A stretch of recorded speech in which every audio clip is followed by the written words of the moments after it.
14 August. On the East Cliff, reading and writing all day. Lucy seems to have become as much in love with the spot as I am, and it's hard to get her away from it when it is time to come home for lunch or tea or dinner. This afternoon she made a funny remark. We were coming home for dinner, and had come to the top of the steps up from the West Pier and stopped to look at the view, as we generally do. The setting sun, low down in the sky, was just dropping behind Kettleness. The red light was thrown over on the East Cliff and the old abbey, and seemed to bathe everything in a beautiful rosy glow. We were silent for a while, and suddenly Lucy murmured as if to herself, "His red eyes again. They're just the same." It was such an odd expression, coming apropos of nothing, that it quite startled me. I slewed round a little, so as to see Lucy well without seeming to stare at her, and saw that she was in a half-dreamy state, with an odd look on her face that I could not quite make out. So I said nothing, but followed her eyes.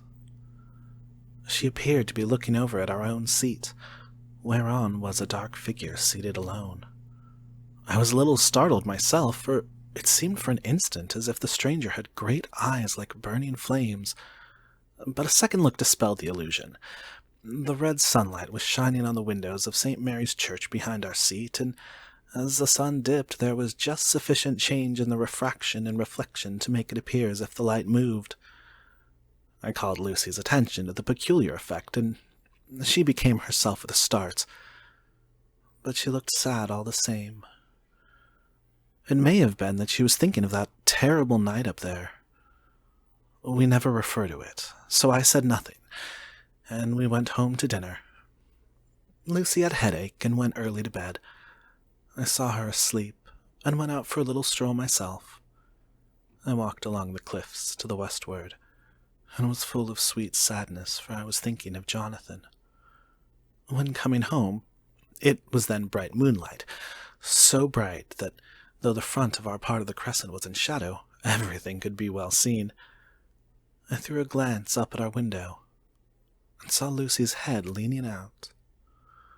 I thought that perhaps she was looking out for me, so I opened my handkerchief and waved it. She did not notice or make any movement whatever. Just then the moonlight crept round an angle of the building, and the light fell on the window. There, distinctly, was Lucy, with her head lying up against the side of the window-sill and her eyes shut. She was fast asleep, and by her, seated on the window-sill, was something that looked like a good-sized bird. I was afraid she might get a chill, so I ran upstairs, but as I came into the room, she was moving back to her bed, fast asleep and breathing heavily. She was holding her hand to her throat as though to protect it from cold. I did not wake her, but tucked her up warmly. I have taken care that the door is locked and the window securely fastened. She looks so sweet as she sleeps, but she is paler than is her wont, and there is a drawn, haggard look under her eyes which I do not like. I fear she is fretting about something. I wish I could find out what it is.